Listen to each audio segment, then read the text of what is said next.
It's part of the American landscape and a global icon. 50 years in the making, 50 million customers a day, 31,000 stores around the world. Hi, I'm Al. Quarter pound of cheese. Can I help you? Hi, welcome to McDonald's. How can I help you? Tonight, CNBC's Carl Quintanilla shows you McDonald's like you've never seen it before. We've got oven-dried tomatoes, poblano peppers, lime, cilantro, really relevant flavors. Go inside the kitchen where new creations live We are testing the seasoning today. or die. Unfortunately, there's some work that needs to be done. See how McDonald's trains its army of workers and just how profitable a franchise can be. It's made you a rich man. Absolutely. From a few small hamburger stands, see how a visionary named Ray Kroc created a food empire. They were serving hamburgers for 15 cents, French fries for 10 cents, and I said, that's for me. 21 billion a year in revenue, 2 million pounds of beef a day, and a lot of controversy. Big Mac, large fry, and a large Coke. 1,430 calories. No. 59 grams of fat. Well, you have to make choices about what you eat. McDonald's is a business, and its job is to sell more food, not less. It doesn't care what kind of food it sells. And take a journey to McDonald's next frontier, where it's out with the old and in with the new. I just look at China, 1.3 billion population. The opportunity is endless.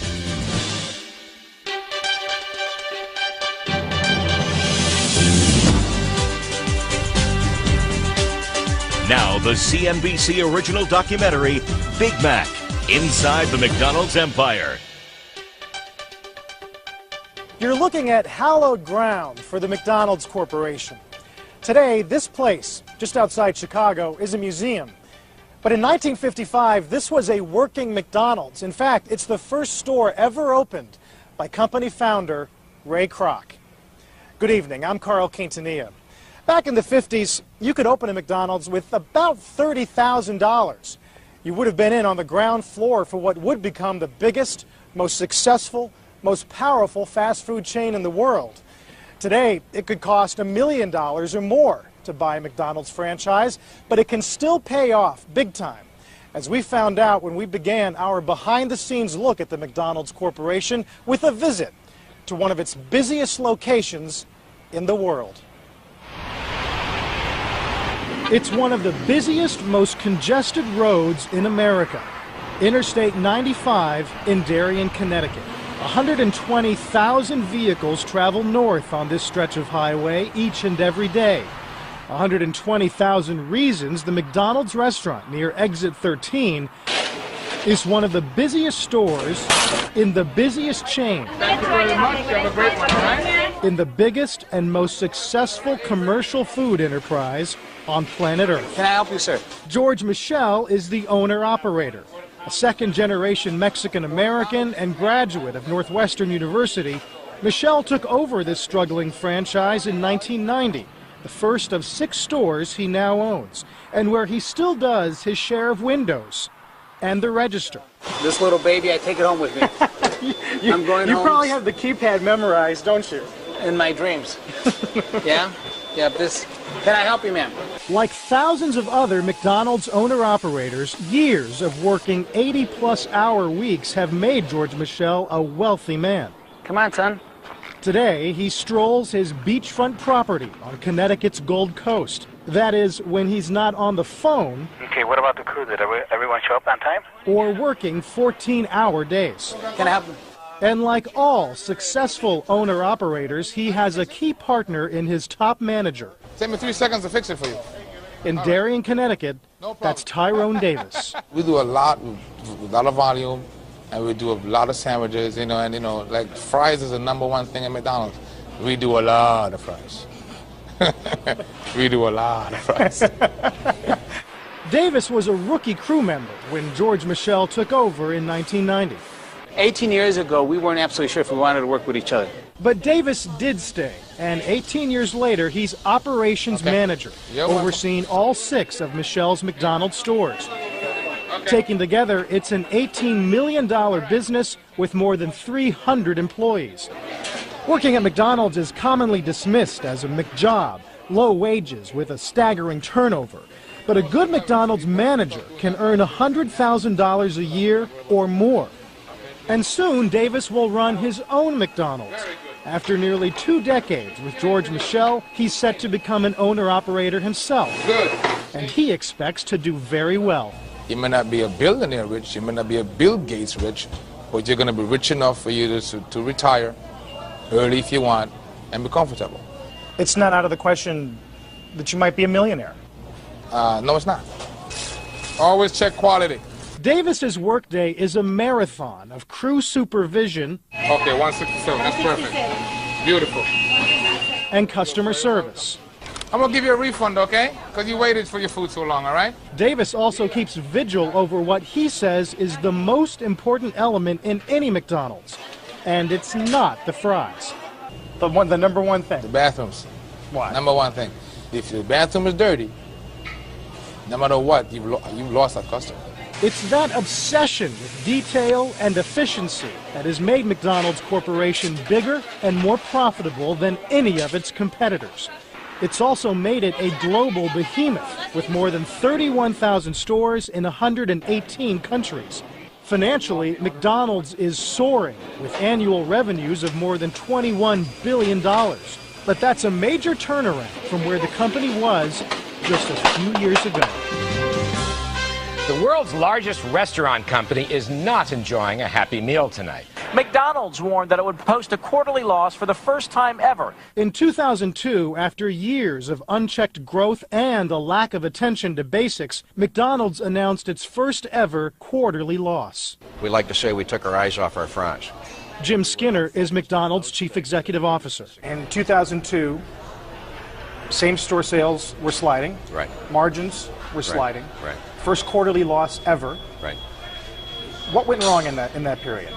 Well, first of all, I call 2002 the year of the perfect storm, where all of the things and the strategies that we were pursuing, the growth strategy, we basically hit the wall in 2002. A growth strategy that included opening more than 2,000 new restaurants a year. It was unsustainable, even for the Golden Arches. We invested $4 billion in new store growth over the previous 3 or 4 years, no incremental income growth. And that's a formula for bankruptcy. Failure. Skinner can laugh now, but in 2002, that was a formula for unhappy customers. Instead of a happy meal, they often found dirty stores, cold food, and a detached staff. On Main Street, McDonald's was out of favor. And on Wall Street, McDonald's stock was getting hammered. All we knew was that we had to change something. For company executives like USA President Don Thompson, it was a wake-up call. The first thing we went back to was we've got to be better in our existing facilities. So we've got to get quality service and cleanliness shored up. First thing. The kitchen was revamped. Sandwiches were no longer stockpiled, but instead were made to order. They added more chicken and salads to reflect evolving tastes and health concerns. They spent less time building new stores and more time focusing on the ones they had. But amidst the turnaround, McDonald's weathered a double blow. CEO Jim Cantalupo, co-architect of the so-called Plan to Win, died of a heart attack while at a McDonald's convention. His successor, Charlie Bell, was diagnosed with cancer and died soon afterwards.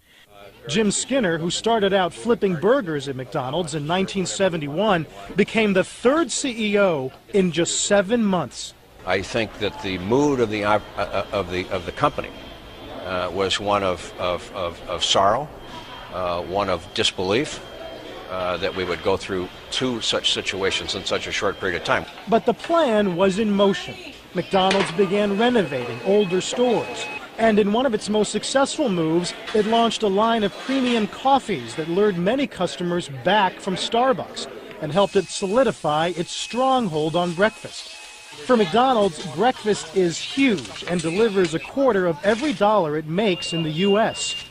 Getting back on track has been good news for the company and for store owners like George Michel, who keeps a reminder of how easily success can be derailed. Look at this. This is from USA Today when the company was in trouble. Yes, absolutely. And the number one suggestion was fix the food. Yes. And we have. It's great food. It's hot. It's made for you. We went back to the basics. 50 years ago, Company founder Ray Kroc took a small hamburger business and transformed it into a global food empire. His stroke of genius was in tapping the drive and ambition of thousands of individual store owners like George Michel. The golden arches are golden. You've made more money and can make more money with them than without them. Absolutely. It's a beautiful relationship. It's a marriage. And it's made you a rich man. Absolutely. Coming up, Ray Kroc knew a good thing when he saw it. I was amazed. They were serving hamburgers for 15 cents, French fries for 10 cents, and milkshakes for 20 cents. And basically that was the menu.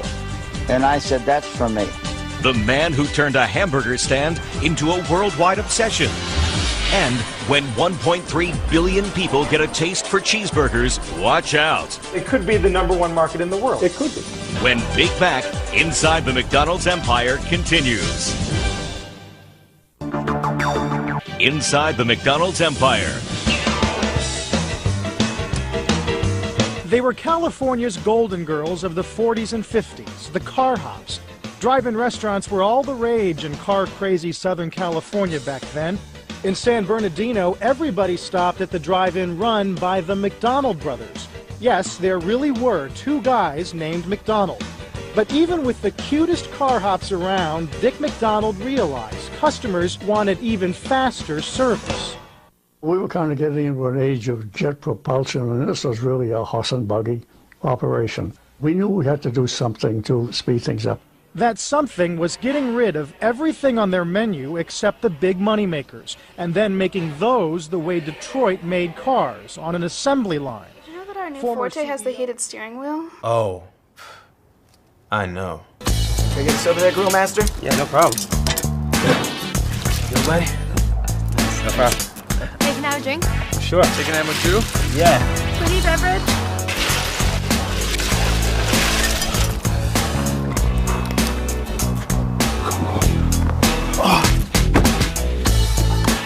So good. So warm and toasty. They got it down to 9 items. The production system on the hamburgers, the cheeseburgers, the fries, the milkshakes, they developed all of that. In 1948, the Brothers Drive-In reopened as McDonald's custom-built hamburgers, featuring their speedy service system.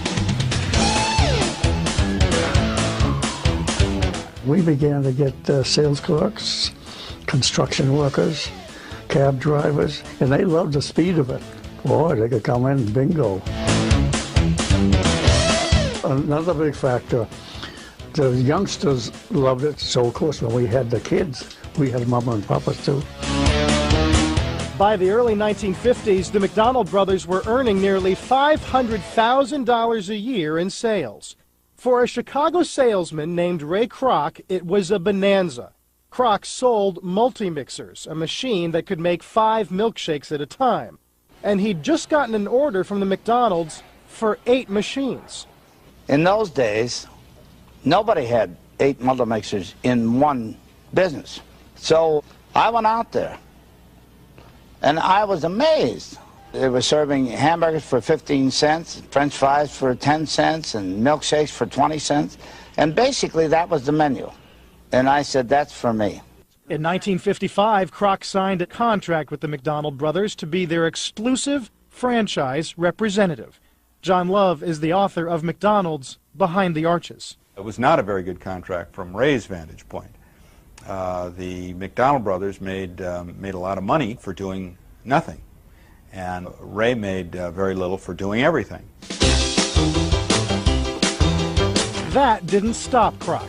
He opened his first McDonald's in Des Plaines, Illinois. Back then, it was a calling card.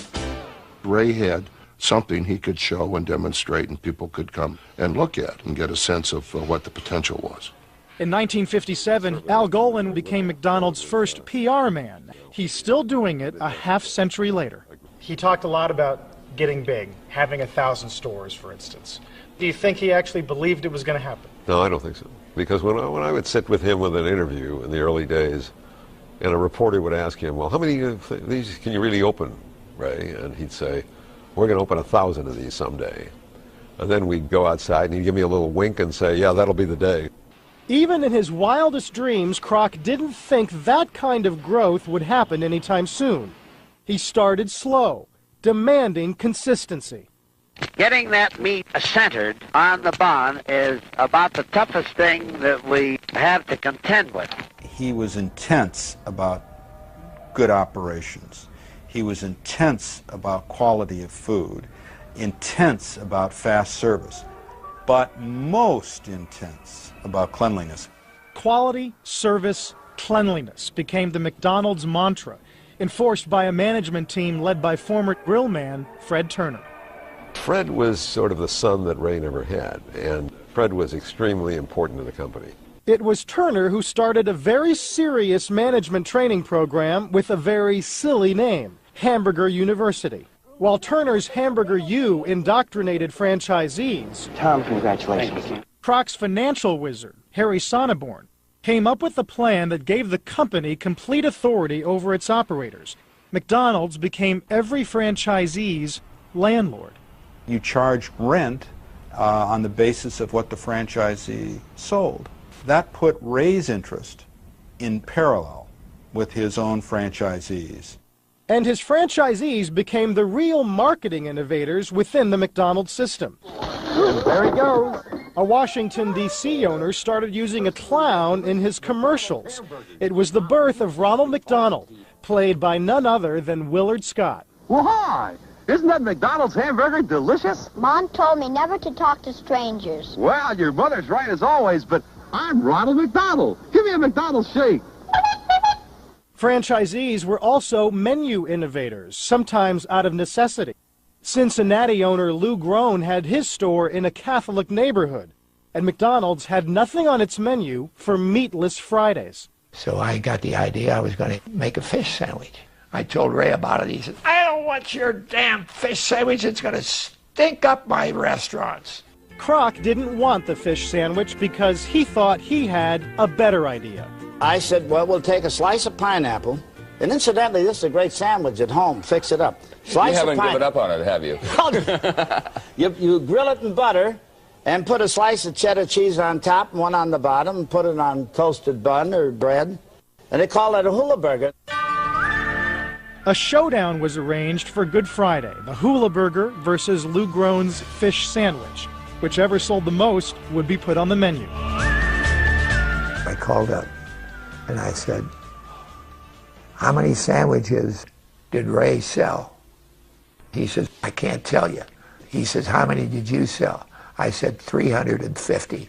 He said, it's on the menu. Filet-O-Fish was born, the very first addition to the original menu. We're gonna do it this style tonight. Under Kroc and his management team, McDonald's kept growing and growing. What started with one hamburger stand in San Bernardino was on its way to becoming an American institution. After buying out the McDonald brothers in the early 60s, the company went public with its first stock offering in 1965. The very next day, Ray Kroc officially became a millionaire. What would he say if he walked in here today and just saw the scope of the operations?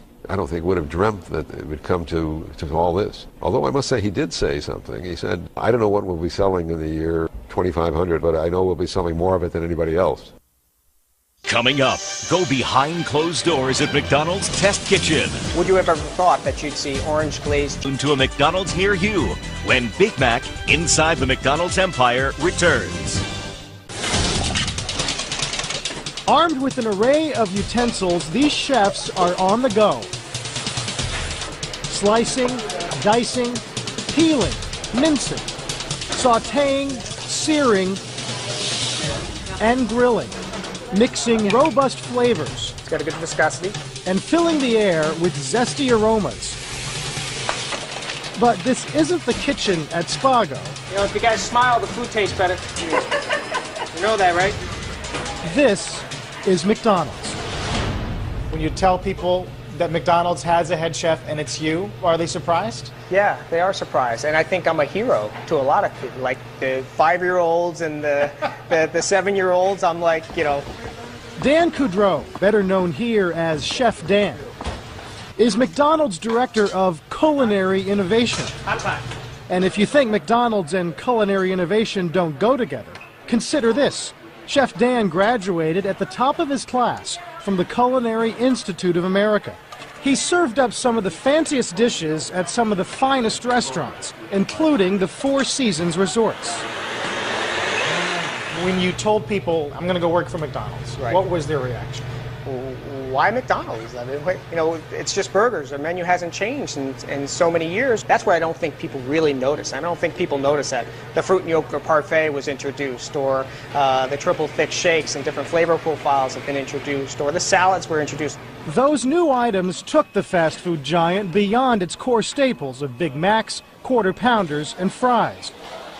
Here in their gleaming test kitchen at McDonald's headquarters outside of Chicago, Chef Dan has cooked up a few dishes to lighten McDonald's meat and potatoes menu, like the Southwest salad. You've got fire roasted corn, you've got oven dried tomatoes, poblano peppers, lime, cilantro, really relevant flavors. And the Asian salad. Would you have ever thought that you'd see orange glazed chicken with roasted almonds, with edamame and snow peas and a sesame ginger vinaigrette at McDonald's? Well, that's a product that's on our menu today. But salads aren't all Coudreau has rolled out. Their new creation, the snack wrap, has quickly become a hit. Can I get 2 snack wraps? 1 snack wrap, crispy with no lettuce. We're seeing a trend of people doing what we call grazing, or having 5 smaller meals. So the snack wrap just fits in beautifully in that whole arena. That was a good product for us. The snack wrap was unwrapped only after it passed a battery of tests and met some important criteria. Is there a market, is there supply, and is there the ability within our restaurants to produce it? And with more than 13,000 restaurants around the country, preparation must be easy to duplicate. We can come up with those great ideas very quickly in this kitchen because we're trained culinarians, but how do we take that product and transition it into our restaurants so that an 18-year-old, a 20-year-old can do it that is working in our restaurants? That's just the beginning. Creating fast food is actually not so fast. Every item goes through intense scrutiny and an exquisitely detailed development process. Each year, some 1,800 menu ideas are tossed around in Chef Dan's kitchen. Let's just start throwing ideas out. Breakfast biscuits. Only 3 or 4 make it to the stores. By the time a product reaches the menu, it's gone through upwards of 200 tests and years in the pipeline. How's it looking? Deborah McDaniel is the head of McDonald's Food Innovation and Menu Management. Her team is currently developing a 3rd-pound premium Angus burger. This is not the first time it's been through here being tested. No, we've used our panels for a lot of different aspects of the development of this particular product. This was probably about our 15th panel. There are 34 suppliers for this one product. Panels test each supplier's products to make sure they all match precisely. This ensures that every customer at every McDonald's gets the exact same taste. Can you let us know what characteristics you're testing? We are actually testing the seasoning today. We're really understanding whether a secondary supplier has matched the target product and if they're ready to move forward to potentially be a supplier if this product were to move forward. 2 of these burgers have the approved seasoning, while the 3rd has the test seasoning. Sampling burger after burger after burger, panelists attempt to discern any inconsistency and determine if the seasoning supplier has made a match, taking detailed notes after every bite. It's been an hour or 2 since the panels were done. What did you find out? Well, unfortunately, the panel showed us today that there was a difference in the 2 products. So our test product did not match our control product, which means that there's some work that needs to be done on the supplier side to try to match this product. It's not like they're in trouble that they didn't pass this round. We work very closely with our supplier partners, and so we need them, and we'll just continue to work with them to identify how to fix it. Right. With 15 tests behind them, many more evaluations lie ahead for the Angus burger before it's rolled out nationally. This scrutiny isn't limited to the food. Even their hottest items undergo this dissection. McDonald's sells more than 2 million cups of hot coffee each day in the U.S. They've recently added gourmet coffee to their lineup. At the test kitchen, each new flavor is analyzed and deconstructed by the most refined palates. You feel its velvety, smooth texture. You get a little bit of that cocoa residue on your tongue. Okay, sample 901. It's an exacting process that has produced some of McDonald's biggest hits and a few famous failures. McDonald's reportedly kicked out hundreds of millions of dollars for research, production, and marketing of the Arch Deluxe. Yes, I even get to make the Arch Deluxe. And it flopped. With all the testing that goes on here, how does something like the Arch Deluxe or the McLean Deluxe or McPizza happen and then not do well? I don't know. You try and do all of your upfront work. You make judgment calls. Some things maybe hit, some things don't. But failures don't stop Chef Dan and his team from whipping, kneading, and spicing up the next big thing.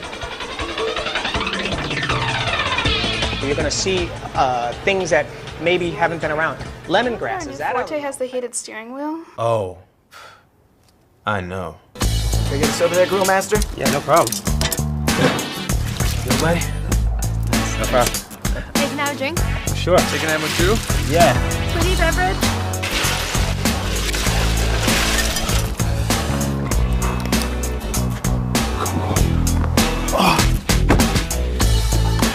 So good. So warm and toasty. Whatever our guests are asking for, we're going to listen to them, we're going to develop with them, and we're going to be very guest-centric. I think we're scratching the surface, but I think people are waiting and ready for McDonald's to really catapult to that next level.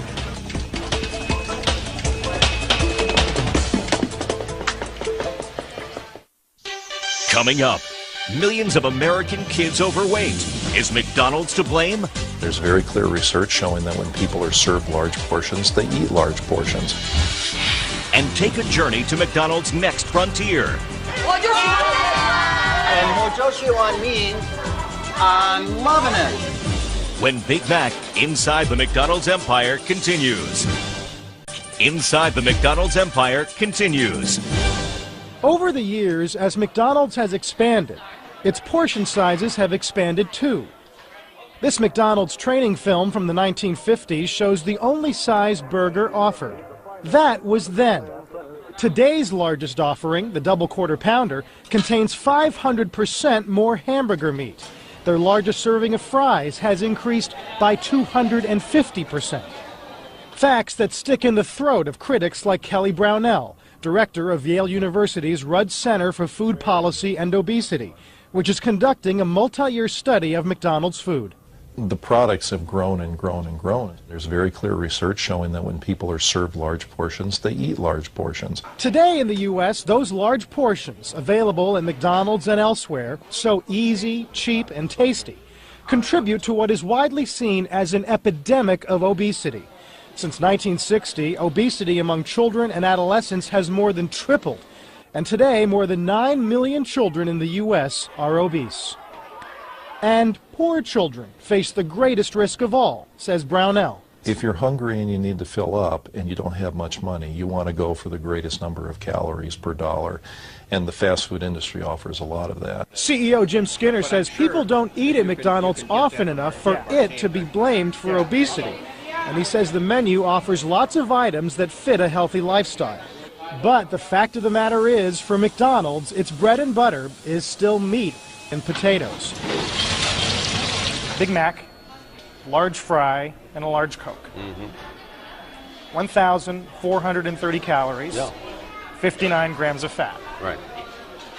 How is the public supposed to take your directives to make healthy choices when so much of the bread and butter of the business is that kind of food, which is clearly not healthful? Yeah. Well, you have to make choices, and personal responsibility and make decisions about what you eat. The fact is, every day, millions of people choose burgers and fries. Marion Nessel is professor of nutrition, food studies, and public health at New York University. As a nutritionist, explain what happens to your body when you eat too much of the kind of food McDonald's serves? Blood pressure goes up, blood sugar goes up, blood cholesterol goes up. All those bad things happen. And people gain weight. And people cannot handle that on a daily basis. As the movie Super Size Me famously portrayed, filmmaker Morgan Spurlock lived exclusively on McDonald's meals for 1 month. The company has since eliminated its supersized portions, though it says that's not a result of the movie. McDonald's acknowledges it isn't tone deaf to criticism. We don't have all the answers, and if you're going to be part of the solution and you're going to be a credible company, you have to listen, and you have to listen to your critics too. As big as they are, McDonald's largest portions are smaller than two of its competitors, Burger King and Wendy's.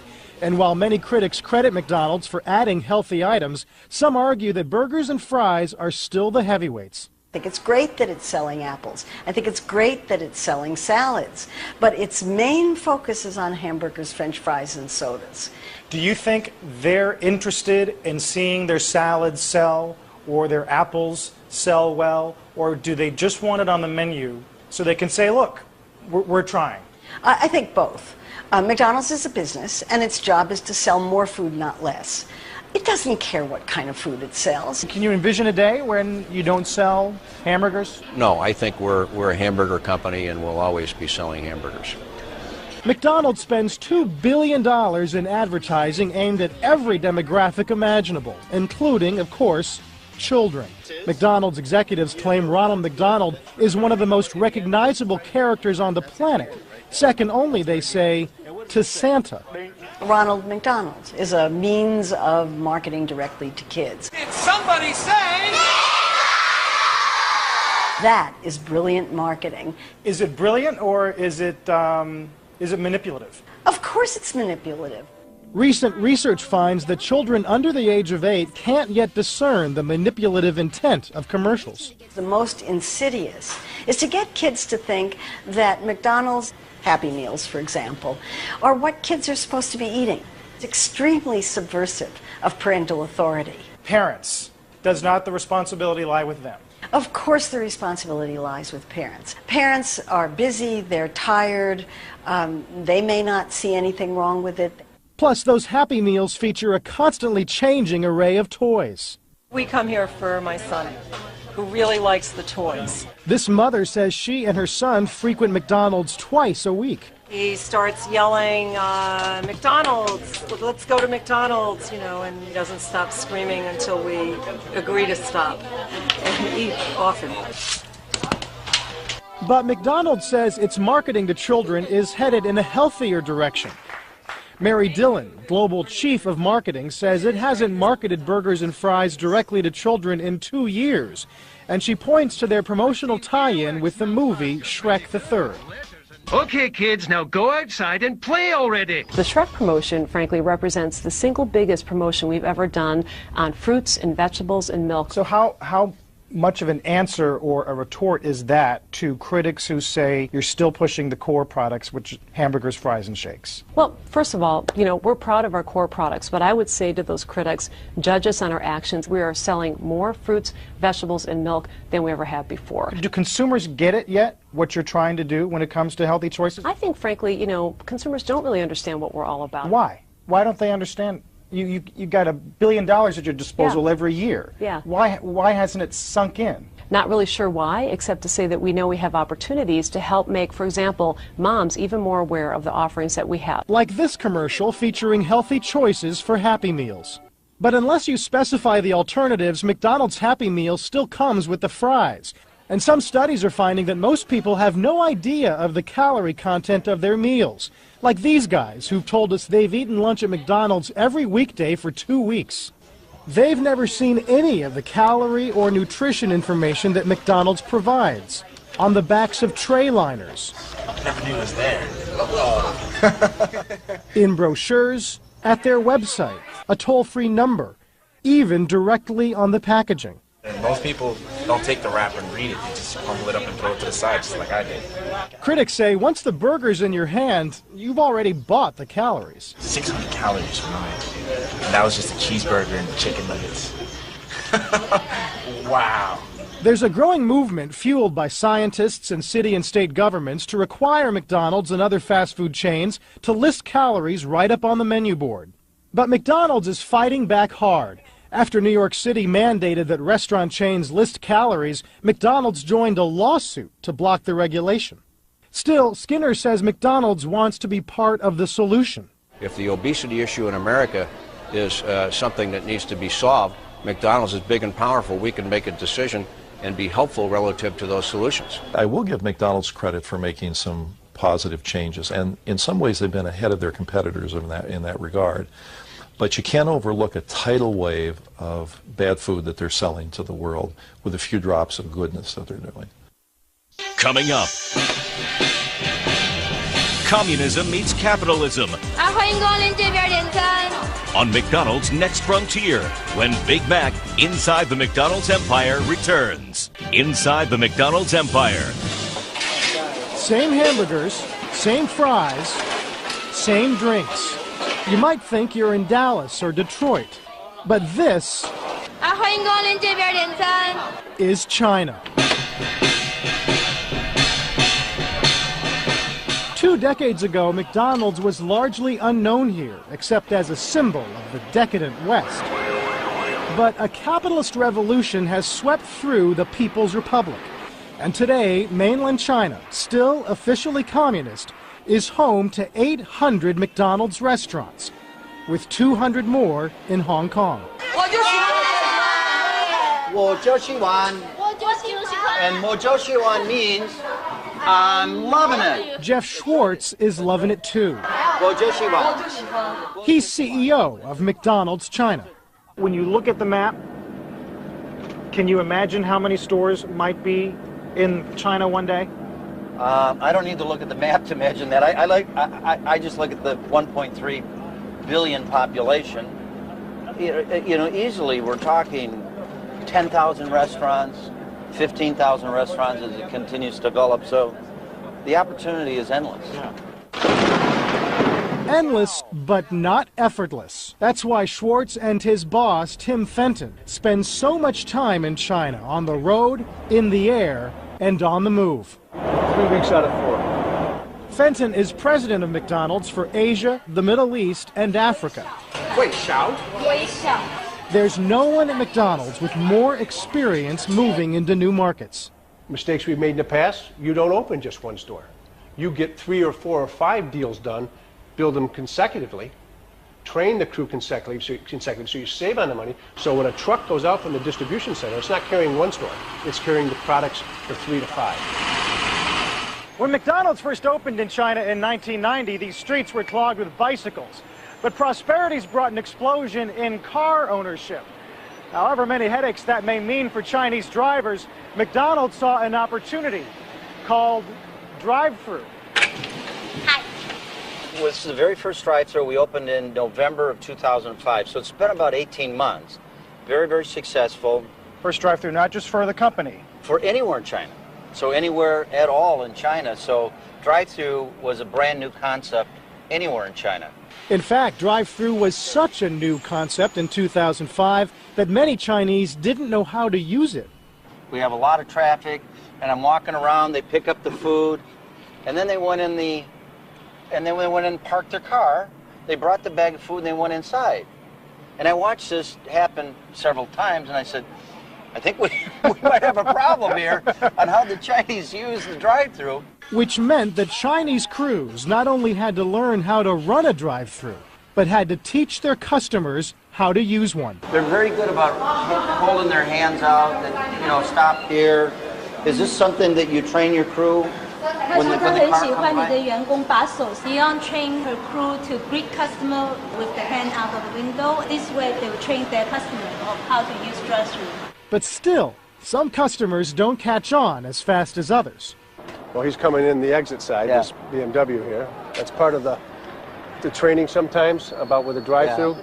McDonald's is up to 26 drive-thrus in China so far. But if most Chinese drivers still aren't familiar with the idea, that's about to change dramatically. In 2006, McDonald's signed an agreement with the Chinese state oil company, Sinopec, granting it the right to open McDonald's stores at any of Sinopec's new and existing gas stations, 30,000 of them. The very first one, opened in July of 2006, is this store in a surprisingly run-down neighborhood outside Beijing. Obviously, it's on the fringe. Okay, it's off the beaten path of main, Beijing.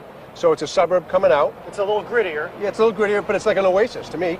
I'm guessing we might be a little premature here. Yeah. From the McDonald's side, yeah, but with only upside potential. Yeah.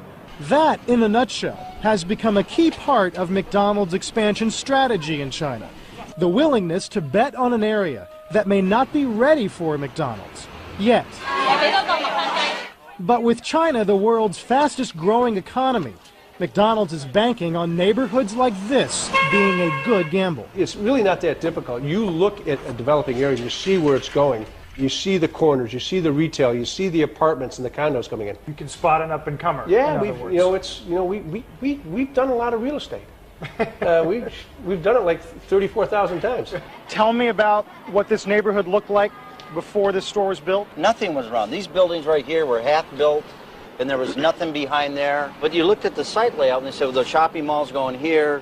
There's going to be, 5,000 residents here, and down the street here will be another 5,000 residents. It was amazing. But for all of China's potential, the learning curve for McDonald's here has been steep, and they've had to play catch-up. When McDonald's opened its first mainland store in 1990, rival KFC had already been there for 3 years. Today, there are more than 1,900 KFC stores in China, more than twice as many as the Golden Arches. McDonald's has a lot of competition here in China, not all of it from big-name U.S. brands like KFC. You can find mom-and-pop food stands like these all over the country. And although dishes like scorpions and seahorses on a stick may not be your idea of a meal, here they're traditional, they're convenient, and they're cheap.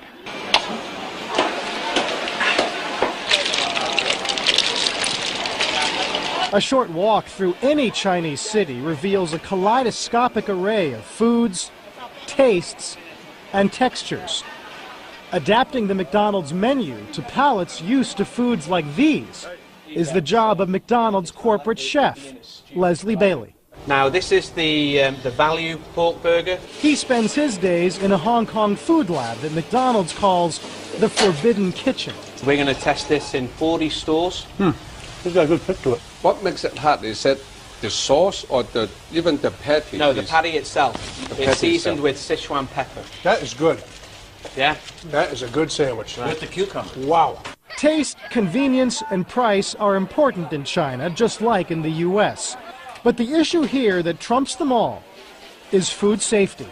It is a nightmarish problem in a developing country where corruption is rampant and safe food handling practices are still largely unknown. How much do you live in fear of waking up some morning and seeing a headline about McDonald's food safety being called into question? I don't live in fear of it. It's always in the back of your mind, something because of the area we live in, particularly of the history that this part of the world has had with avian influenza and SARS. Food safety concerns are one reason all Chinese McDonald's stores have hand-washing stations and hand sanitizers right out in the main restaurant. And behind the scenes, McDonald's says its stores and its Chinese suppliers, like this bun factory near Beijing, meet the same standards as those in the U.S. We do have quality control inspection unannounced and surprised that all of a sudden our QA people will show up at your door and say, now, tour, let's go. Food safety is one more strength McDonald's is hoping to market in China. It's also a major sponsor of the 2008 Olympics in Beijing, where Chairman Mao still keeps watch over Tiananmen Square. But 2 blocks away, Big Macs have become the latest Chinese food.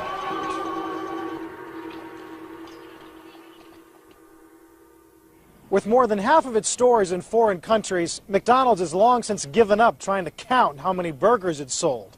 What it is counting on is a future where the Golden Arches continue to spread across the globe, generating more French fries, income, visibility, and quite possibly more controversy than Ray Kroc could ever have imagined. I'm Carl Quintanilla for CNBC. Thanks for watching.